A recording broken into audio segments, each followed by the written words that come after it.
Hola, hola, ¿qué tal? Hoy vamos a charlar un poquito sobre Foucault, esto de la primera conferencia de sus 5 conferencias dictadas por allá por el 1973 en Río de Janeiro, eh, sobre la verdad y las formas jurídicas. En ese sentido, para poder charlar un poco sobre todo ello, mm, vamos a compartir pantalla. No me presenté porque creo que ya nos hemos conocido. Voy a arreglar un poco la imagen. Nos hemos conocido a partir de otras presentaciones, pero bueno, mi nombre es Eduardo Viera y voy a tratar de leer con ustedes este texto de Foucault.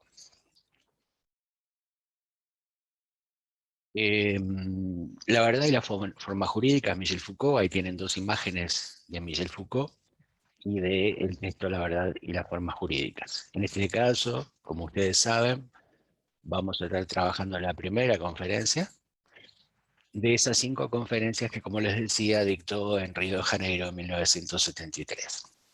En esta primera conferencia, él enuncia como 3 grandes temas de investigación, ¿sí? Por un lado, cómo se formaron los dominios del saber a partir de las prácticas sociales, y vamos a ir elucidando todo esto de dominios del saber y prácticas sociales en una lógica histórica. Por el otro lado, una cuestión epistemológica que va a referir al análisis de los discursos que tienen que ver con esta lógica del saber y el poder y el conocimiento. Y como otro tema de investigación, la reelaboración de la teoría del sujeto. ¿Sí? Foucault va a estar proponiendo una teoría específica de producción de los sujetos que en esta primera conferencia va a quedar esbozada. Él dice, el autor dice que hay una tendencia, o que había en ese tiempo y que tal vez siga existiendo, yo les diría, una tendencia marxista académica o del marxismo académico que trata de alguna manera de ubicar a los sujetos como preexistentes y que hay unas condiciones económicas de la existencia que se imprimen en ese sujeto, ¿sí? O sea que de alguna manera, dice él, las formas de conocimiento y el mismo sujeto de conocimiento parecerían existir previo a esas condiciones económicas. Esas condiciones económicas producen al sujeto. Lo que Marx decía, aquello de la superestructura y la estructura, ¿sí? La supraestructura de alguna manera generando las condiciones de producción de cierto tipo de sujetos, pero ese sujeto ya con una forma de conocimiento preexistente a partir de la mirada de Foucault. Le va a decir, bueno, miren, en realidad no hay un sujeto preexistente, un sujeto de conocimiento preexistente a las prácticas sociales, a las situaciones concretas de vida. Por eso le va a hablar de prácticas sociales, prácticas que habitualmente todos y todas hacemos en la cotidianeidad y que engendran o que producen dominios de saber que no solo hacen que aparezcan nuevos conceptos y técnicas, sino que hacen nacer además formas nuevas de sujetos y sujetos de conocimiento. Las prácticas sociales, va a estar planteando Foucault, producen los sujetos sociales. Y piensen ustedes, cuál conjunto de prácticas sociales ustedes en su cotidianidad vivieron y viven, que de alguna manera generan las formas de hacer, sentir y pensar que habitualmente expresan, ¿no? Esto de yo les diría algo así como aspectos que quedan naturalizados, internalizados en nosotros y nosotras y que hacen que actuemos de cierta manera. Esas prácticas sociales producen un tipo de subjetividad que incluso a veces es cuestionadora de otras subjetividades. Para darle un ejemplo concreto, ¿cuántas veces habrán escuchado ustedes el discurso o lo habrán emitido ustedes, pero como no tomas mate, entonces no sos uruguayo, uruguaya? ¿No te gusta el asado? Eh, dale, comete un pedacito de asado, aunque el otro sea vegetariano o el otro sea migrante, y donde en su cultura no se acostumbran a eso. En sus prácticas sociales, sus prácticas alimenticias son otras. Por eso, Foucault va a sostener esto de que las prácticas sociales producen a los sujetos, ¿sí? Y producen formas de, él no lo va a decir así, yo lo estoy diciendo en este caso, de ser, sentir y pensar y hacer de determinada manera. Él va a decir, producen formas de conocer específicas. Entonces, en esa lógica y haciendo esto que él habitualmente ha realizado, que es la genealogía de las situaciones concretas que investiga, él va a decir que el sujeto del siglo XIX nació específicamente a partir de prácticas de control y de vigilancia. Y desde ahí, bueno, quienes ya conozcan a Foucault o quienes vayan a querer profundizar en su producción, verán que en el texto Vigilar y Castigar va a trabajar sobre todo el tema del disciplinamiento y cómo se producen sujetos determinados a partir de lógicas de control y de vigilancia. Y de hecho tiene un libro que se llama Vigilar y Castigar, que específicamente trabaja esta temática y que se lo sugiero. Y en este sentido, miren, yo creo que está bueno conocer la historia de los autores, ubicarlos contextualmente, ubicar sus prácticas y por el otro lado también ubicar los contenidos que producen. Nosotros estamos hablando de los contenidos teóricos que Foucault está proponiendo, en este caso en esta primera conferencia, y no estamos discutiendo en este caso la personalidad o prácticas específicas del autor, sino en este caso las prácticas eh, conceptuales, las prácticas epistemológicas que generan un tipo de propuesta para que nosotros podamos pensar cómo se produce el sujeto, cómo se producen los individuos, cómo se produce el conocimiento. ¿De acuerdo? Como les decía, estas propuestas de investigación que Foucault va a estar trabajando en esta primera conferencia refieren a la historia de los dominios del saber en relación con las prácticas sociales, ¿sí? No considerando, como dice en la lámina, un sujeto preexistente de conocimiento. No existe el sujeto abstracto que tiene el conocimiento en sí mismo, cosa que muchos filósofos de la época y de la época que nos marca a nosotros como cultura, la cultura occidental y la filosofía griega, sí consideraban a ese sujeto como un sujeto preexistente, donde el conocimiento podía devenir de un dios, de Dios. ¿Sí? Descartes, Kant, Schopenhauer, Spinoza. Pero bueno, en este momento, ¿qué es lo que nos importa? Ver que Foucault va a decir, miren, no hay un sujeto preexistente de conocimiento. Hay una relación concreta y específica entre los dominios de saber y las prácticas sociales. Las prácticas sociales, entonces, produciendo al sujeto y produciendo el conocimiento. ¿Cuál va a ser? Muy vinculado a este primer tema de investigación, su segundo tema de investigación, yo les diría una investigación epistemológica, ¿no? Y para ello va a analizar los discursos. Discursos que él va a tomar como, y tomando en cuenta otras producciones, básicamente estadounidenses, en donde el discurso fue tomado como un juego de acción-reacción, pregunta-respuesta. Él va a tomar esos discursos en tanto una estrategia, ¿sí? El discurso constituye una estrategia, ¿sí? De alguna manera, como que el discurso es una lucha de poderes, el discurso genera, de alguna manera, enfrentamiento de distintos poderes para producir ciertos efectos. Bueno, él, en ese sentido le va a interesar esta lógica de los discursos y específicamente en esta conferencia va a trabajar fuertemente sobre los discursos jurídicos, ¿sí? En tanto va a vincular fuertemente la lógica de los discursos jurídicos, de las prácticas jurídicas, con el tema del saber. Y en esa lógica, su tercer tema de investigación, por supuesto los tres muy vinculados, no es uno primero que el otro, algo así, sino totalmente vinculados, es la elaboración o reelaboración de la teoría del sujeto, porque estamos hablando ya de un sujeto que cuestionado desde Foucault, un sujeto en esta lógica cuestionar en el sentido de sujeto con un conocimiento preexistente de las prácticas sociales, un sujeto casi que les diría abstracto, para hablar de un sujeto concreto producido por prácticas sociales concretas en momentos históricos concretos. Estos son de alguna manera los tres grandes esbozos de su tema de investigación que va a tratar de postular en esta primera conferencia. Ustedes verán que muchas de estas láminas del PowerPoint, ustedes ven imágenes, ¿sí?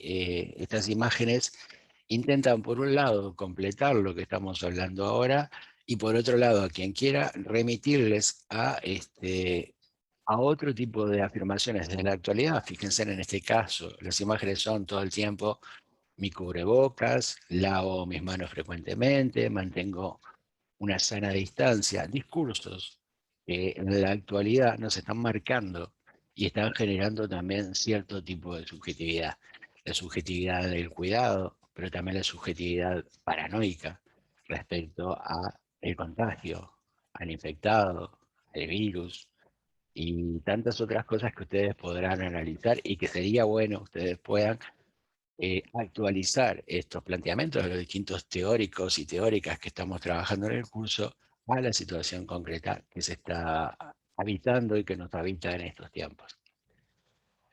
¿Qué entendemos por prácticas sociales? Y esto me parece importante, miren, que ustedes puedan hacerlo con todo, ¿no? Cuando estamos leyendo un texto, que veamos esas categorías fuertes que se están trabajando en el texto, y acá veíamos que práctica social es una de ellas, que podamos ver qué se entiende por ello, ¿no? Si el autor no lo define claramente, o aún si el autor lo define claramente, ver otros planteos o definiciones referidas a esta temática. En este caso, prácticas sociales podemos ver como distintas posturas o planteos o definiciones de lo que son conjunto de conductas, acciones y costumbres contextuales a cierta cultura colectiva. Hablábamos del mate, del asado, formas de decir, formas de hacer, formas de vestir, y que por supuesto también varían, porque una cultura no es uniforme, y dentro de una cultura sabemos que hay variedades y diversidades que responden a clases sociales, a generaciones, a géneros, es decir, un conjunto de aspectos que también se diferencian, pero hay algunos aspectos que también transversalizan a todas esas distintas diversidades y que hacen también a prácticas comunes, ¿no? O por lo menos reconocidas. Supónganse, yo tomo mate, pero bueno, supónganse que yo fuera alguien que no toma mate, puedo reconocer que en la cultura uruguaya el mate es un sello distintivo, por más que yo no lo tomara, ¿de acuerdo? Entonces, también, ¿cómo podemos entender las prácticas sociales? Como normas que guían y limitan comportamientos. Y esto es importante, o sea, estas prácticas sociales no solo ordenan, organizan, plantean conductas posibles y necesarias, sino que también limitan aquellas que son consideradas no adecuadas o, utilicemos un término, anormales, no adecuadas a las normas, no adecuadas a la normalidad hegemónica. Otra forma de definirla es modo recurrente de realizar una actividad compartido por todos los integrantes de una comunidad. ¿Sí? No agrega demasiadas cosas nuevas a lo que ya venimos diciendo. Nosotros hacemos las cosas de cierta manera porque es lo más habitual, lo más normal, y que naturalmente tenemos internalizado como lo adecuado. ¿De acuerdo? Entonces, si yo estuviera hoy vestido, bueno, sin nada encima, sin camisa ni camiseta, sería anormal, sería no adecuado. ¿Por qué? Porque no es un modo recurrente de realizar una actividad. Una actividad como la docencia se realiza de cierta manera, ¿sí? En cambio, de repente, si estuviera hablando con una amiga, amigo, y bueno, hace mucho calor, bueno, capaz que en un chat uno aparece mucho más con una musculosa o sin nada, sin problema, porque bueno, es parte de otra forma recurrente de poder hacer las cosas en otra relación. Él va a decir Foucault va a decir, miren, hay como dos historias de la verdad. Una interna que hace a la historia de la ciencia, ¿no? Las ciencias han trabajado y construido una verdad que se basa en comprobaciones, que se basa en experimentación, que se basa en coherencia interna y rigurosidad científica, en razonamiento. Pero hay una verdad externa, dice Foucault, formada en las sociedades a partir de reglas de juego que producen ciertos tipos de subjetividad y tipos de saber. Y va a importar mucho tratar de entender estas formas de verdad, ¿sí? Que son construidas desde las prácticas sociales y que de alguna manera legitiman una forma de ser adecuada, correcta, válida y otra no válida.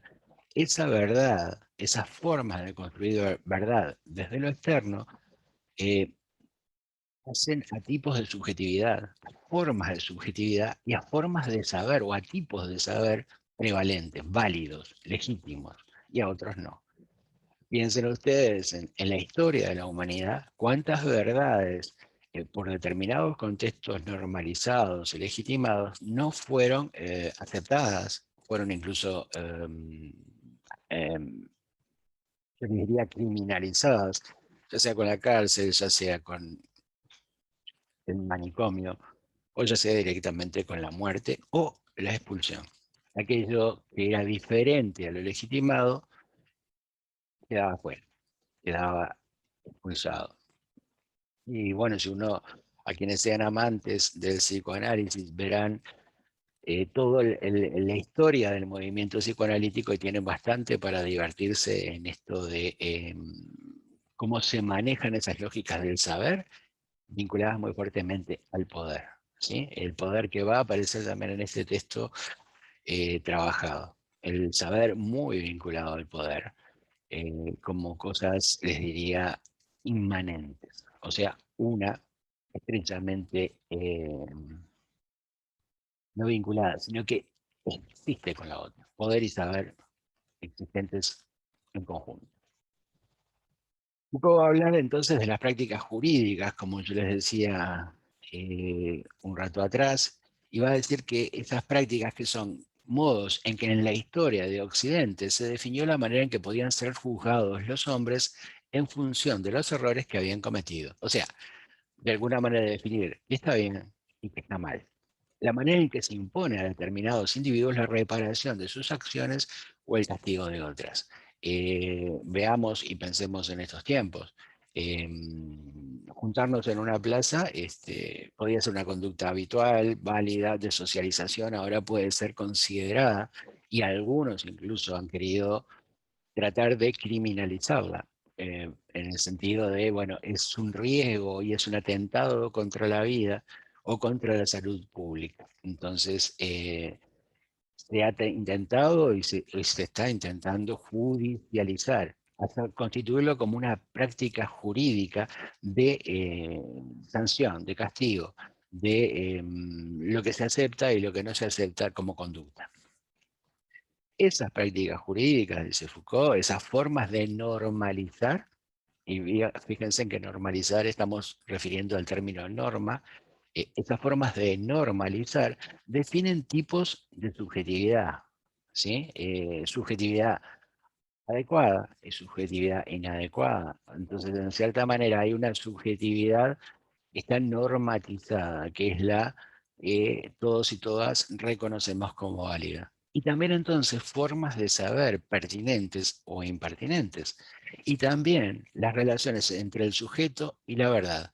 La verdad va a estar, en cierta manera, acorde a aquello que está legitimado. Y Foucault va a decir, bueno, miren, las prácticas jurídicas tienen fuerte incidencia en esta construcción de lo legitimado, de lo normal, de lo validado, y por tanto, en los tipos de subjetividad prevalentes, en las formas de saber prevalentes y en la relación de los sujetos con la verdad. ¿Vale? Entonces, las prácticas jurídicas son específicamente formas de verdad, formas de constitución de la verdad. Y por tanto, diría yo, formas de constitución del sujeto. En la lámina ven una foto y conoceréis la verdad, y la verdad os hará libres.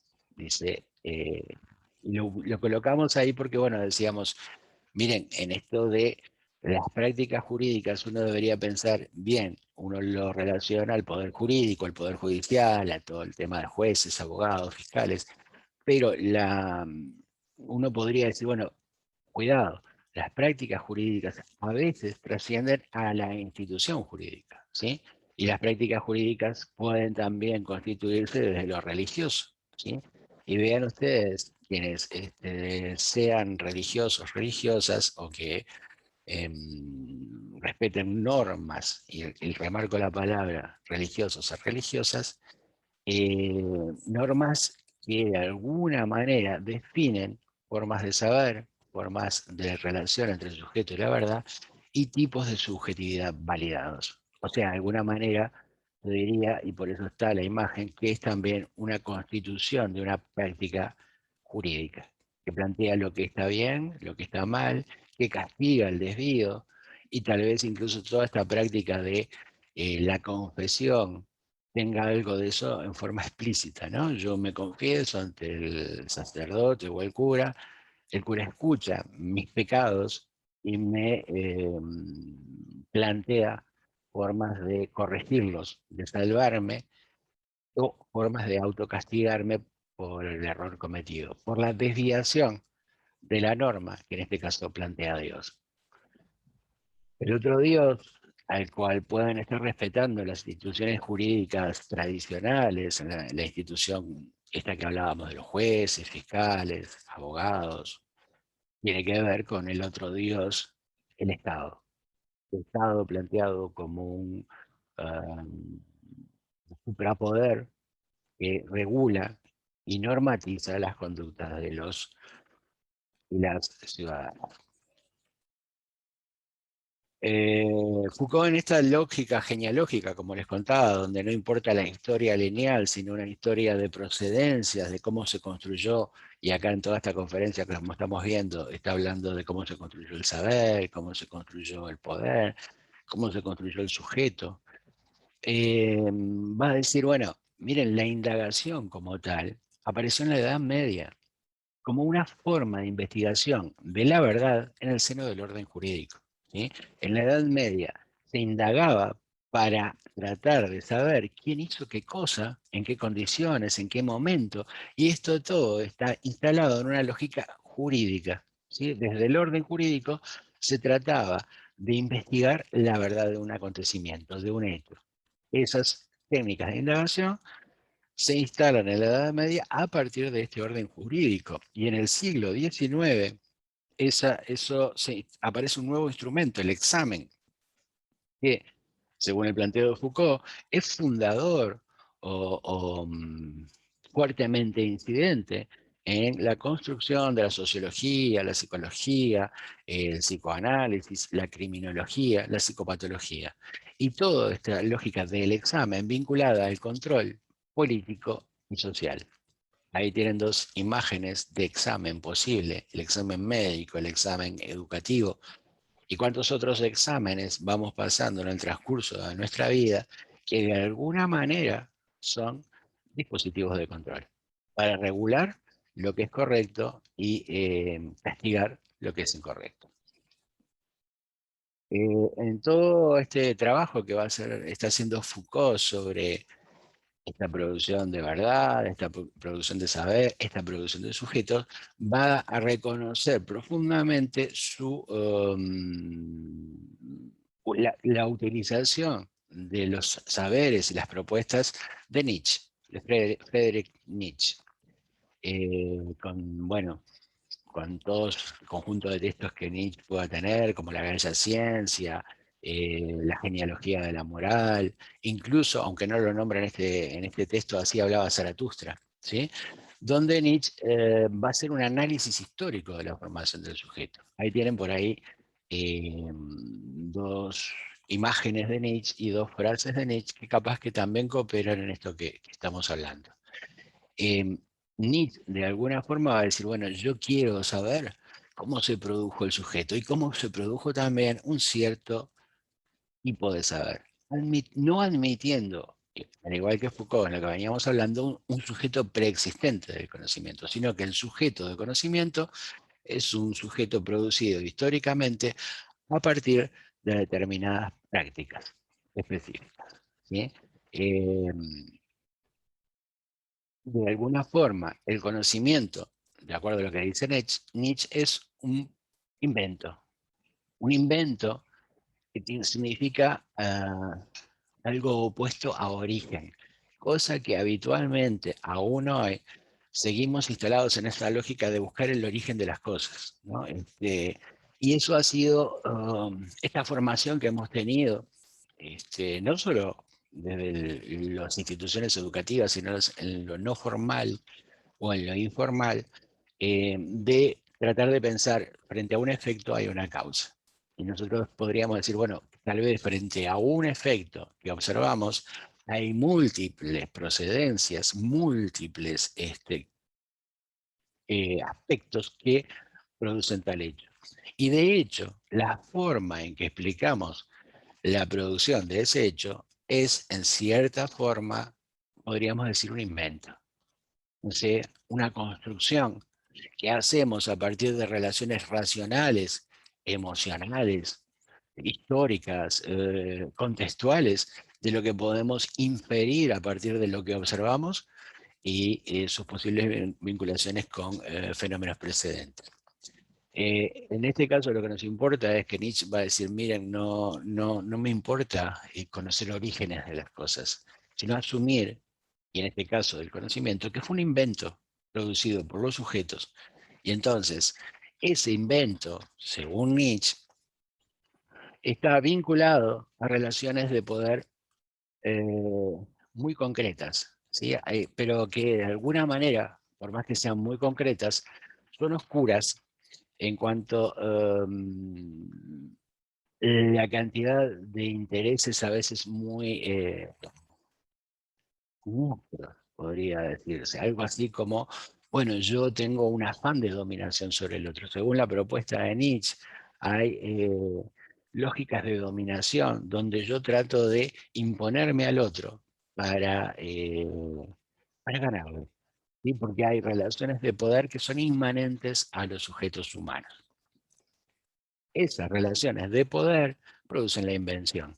Y seguramente quienes ejercen o tienen el mayor poder tienen mayor capacidad también para imponer su invención, su forma de entender la vida, su forma de entender el conocimiento, su forma de definir el saber. El conocimiento, dice Nietzsche, está basado en los instintos, pero no es instintivo. Es el resultado de la lucha entre los instintos.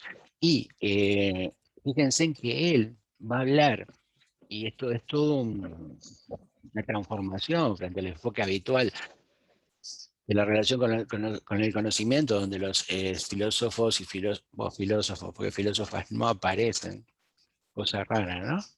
Tendríamos que también hacer una genealogía de por qué las apariciones y no apariciones de ciertos sujetos o aspectos de la vida.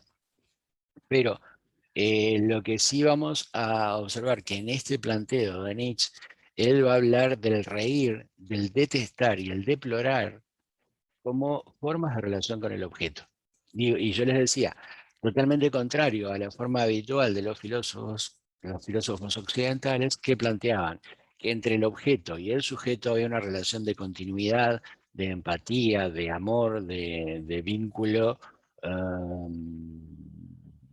podríamos decir, de armonía que construía el saber. Bueno, él dice, no, en realidad nosotros tenemos relaciones de conflicto con el objeto y lo tratamos en cierta manera de dominar. Conocerlo es dominarlo, ¿sí?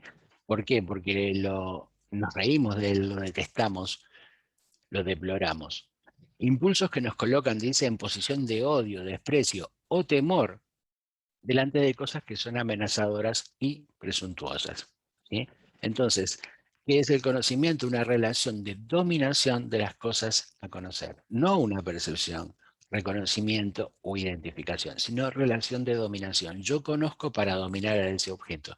Yo conozco para que ese objeto tal vez no me produzca temor, no lo tenga más que oír, porque ya lo tengo dominado. Este es el planteo de Nietzsche, que Foucault de alguna manera retoma en sus planteos teóricos, conceptuales y en esta charla de esta primera conferencia.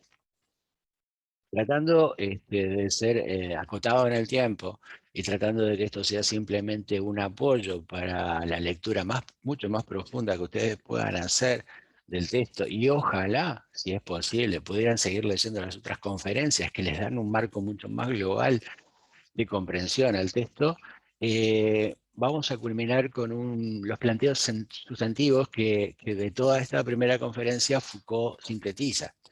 ¿Qué va a decir? Bueno, conocimiento es una relación de poder, son relaciones de dominación, obedecen a relaciones de poder y de dominación, al igual que lo que está planteando Nietzsche. Entonces, en esa lógica de relaciones de poder y relaciones de dominación, la verdad, hay una política de construcción de la verdad, y entonces importa estudiar, investigar, indagar sobre esa política de la verdad, sobre esa construcción de la verdad, que legitima, normatiza y valida ciertos fenómenos como la realidad. Que algunos y algunas dicen realidad, una de las procedencias posibles es de lo real y es de la orden del rey. El rey manda que se vean las cosas de cierta manera.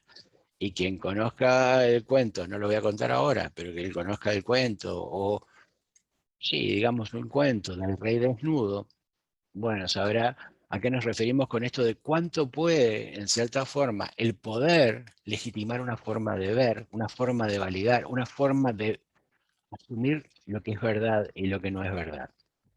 En la imagen que tienen ustedes por ahí, ven ahí unos niñitos y niñitas y hablan de la ideología de género en las escuelas. ¿Cuántas otras ideologías, cuántas otras construcciones de verdad hemos asimilado y a veces casi inconscientemente reproducimos? El conocimiento, plantea el autor, es siempre una cierta relación estratégica de un hombre situado.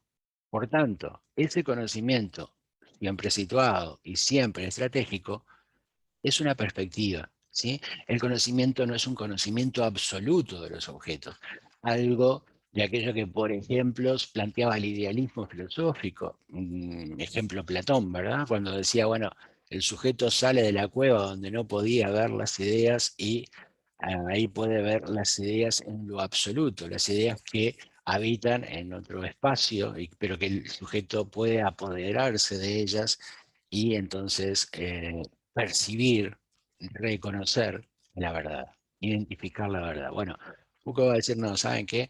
El conocimiento es parcial, es perspectivo. ¿Qué quiere decir? Desde una perspectiva específica.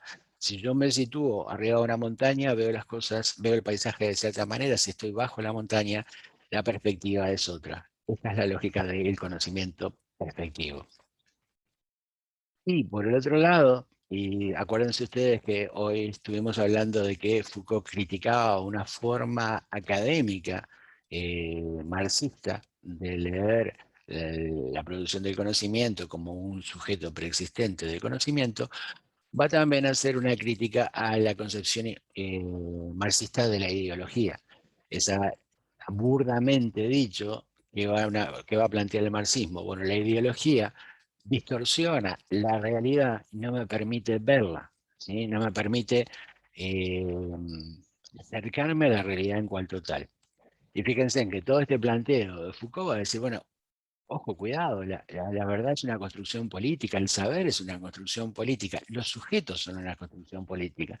Entonces, ¿cuál, qué realidad es la que distorsiona? Si esa realidad es una construcción. ¿Sí? Entonces, va a decir, las condiciones políticas y económicas de existencia no son un velo o un obstáculo para el conocimiento, sino al contrario, son aquello a través de lo cual se forman los sujetos de conocimiento. Y tenemos que poder ubicar esas relaciones de poder, de saber, de dominación, porque esas son las relaciones de verdad. ¿Sí? Entonces, no hay algo que me distorsione la percepción de la realidad, sino que en esas condiciones es que se producen estas cuestiones de el sujeto, el poder, el saber, la verdad y los dispositivos de subjetivación. Hemos sido poco extensos porque eso es lo que pretendemos en estos videos, pero ojalá les coopere en las lecturas que ustedes puedan y quieran hacer de los textos, vinculando unos con otros a efectos de ir construyendo esto que es todo el curso, ¿sí? Que es cómo se produce el individuo, cómo se produce el sujeto y cómo se generan los dispositivos de subjetivación. Gracias por su atención y bueno, ojalá sea un instrumento bueno para ustedes. Hasta luego.